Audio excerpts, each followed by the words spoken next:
Assalamualaikum warahmatullahi wabarakatuh. Untuk jembatan Robo Mas atau Robo apa ya namanya ya, Robo Waru atau apa ya, saya rasa mulai pertama itu salah. Salahnya di mana? Ketika di jalan Tunggul ya, saksofon itu kan sempit untuk mobil sama R6 atau R4 aja udah ngepres.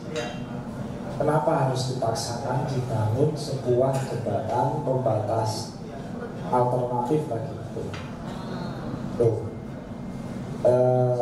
Intinya kalau menurut saya prasarana sarana pendukung itu harus dipersiapkan dulu, baru jembatan dibangun.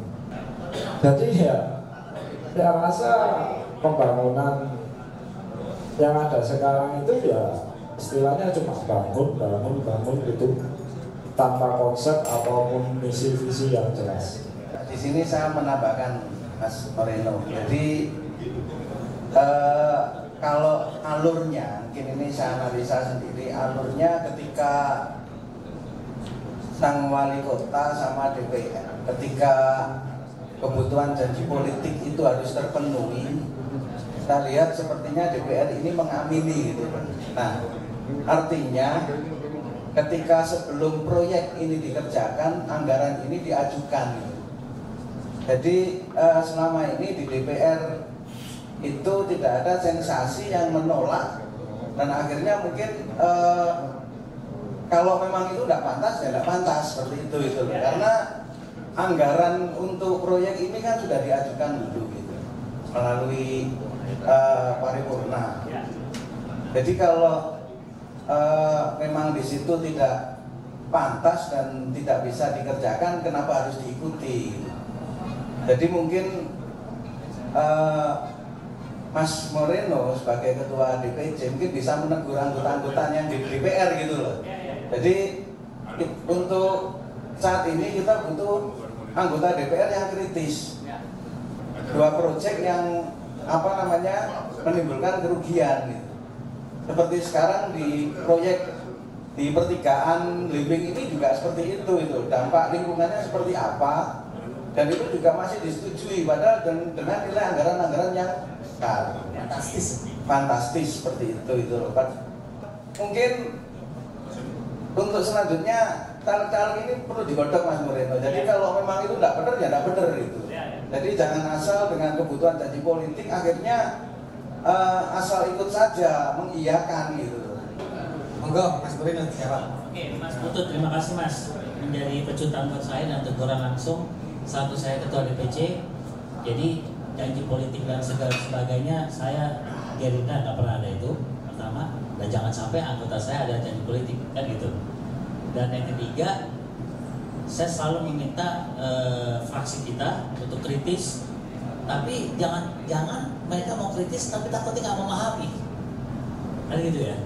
Sebelum mau kritis harus memahami dulu, jadi tahu menolak itu dasarnya apa gitu, Mas. Nah saya Mas pengennya sudah mengingatkan juga ke teman-teman fraksi untuk sering-seringlah duduk sama teman-teman media, karena yang kalian duduk di sana yang dibahas itu mungkin kan nggak ada satuan tiga ya sebutannya ya, kan nggak semua terbedah juga. Apa kalian juga mungkin nggak sering turun juga? Mohon maaf ya, saya bukan yang mengomentari internal, tapi di sini juga butuh teman-teman media ataupun non media, masyarakat langsung yang ada di situ. Mungkin dari fraksi saya dulu lah, dimulai dari fraksi saya, mudah-mudahan semua fraksi bisa ikut. Kita sering-sering diskusi seperti ini Mas.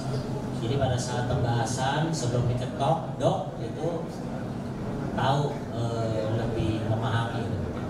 Nah nanti saya juga sebagai ketua DPC juga ikut turun lah ikut mengawal itu Mas. Sebelum itu diketok, kalau udah diketok, udah disahkan gitu kan. Ya, dan saya juga bilang, kita kalaupun menolak jangan merasa takut kita menolak sendiri, yang lain mengiyakan. Kita punya bahan dan dasar kenapa kita menolak. Tuh, jadi penting juga Mas. Saya rasa sara sehat ini menjadi catatan penting ya. Kesimpulan gitu kan nanti sara sehat menjadi catatan penting kalau kita sering diskusi lebih lanjut ya. Terima kasih. Baik, itu jawaban dari Samurino tentang anggaran yang kurang kurang efektif ya. Itu terkait apartemen. Nah, saya dengar langsung dari apartemen ya, orang apartemen itu bahwa pembangunan jembatan itu intinya nanti ada apartemen lagi berdiri di situ. Luar biasa.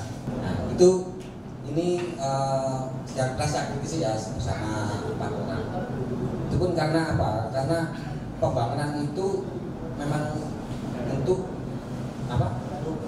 sarana ini pembangunan apartemen lagi.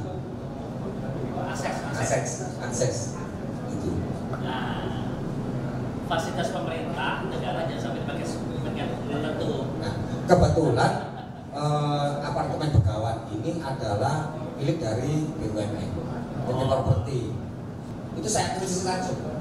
Sampai kita pun beradu argumen sama tenaga ahli. Karena apa? Karena di sampingnya itu bangunannya ini kan sudah menggantung. Fondasinya sudah menggantung. Dan itu sempat diskusi juga sama teman-teman komisi berapa ya? Komisi C. Dan itu teman-teman kan turun langsung. Dan memang harus ini harus diperbaiki ya. Gitu. Nah, korelasinya jembatan ini memang mau dibangun untuk apartemen. Makanya ketika ditutup saya juga tahu seperti apa. Gitu. Jadi nanti yang kita tanyakan adalah CSR. Kita komisi C siapa tuh? PAW itu ketua fraksi. Ketua fraksi. Itu monggo teman-teman bisa ditanyakan kepada teman Dewan. Kelanjutannya seperti apa? Komisi C. Waktu itu yang datang juga hampir semua teman-teman dari fraksi turun semua itu.